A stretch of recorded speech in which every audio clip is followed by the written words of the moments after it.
ॐ शं शनैश्चराय नमः ॐ शं शनैश्चराय नमः ॐ शं शनैश्चराय नमः ॐ शं शनैश्चराय नमः ॐ शं शनैश्चराय नमः ॐ शं शनैश्चराय नमः ॐ शं शनैश्चराय नमः ॐ शं शनैश्चराय नमः ॐ शं शनैश्चराय नमः ॐ शं शनैश्चराय नमः ॐ शं शनैश्चराय नमः ॐ शं शनैश्चराय नमः ॐ शं शनैश्चराय नमः ॐ शं शनैश्चराय नमः ॐ शं शनैश्चराय नमः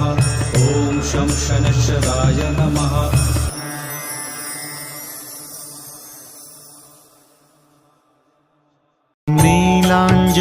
नीलाञ्जनसमाभासं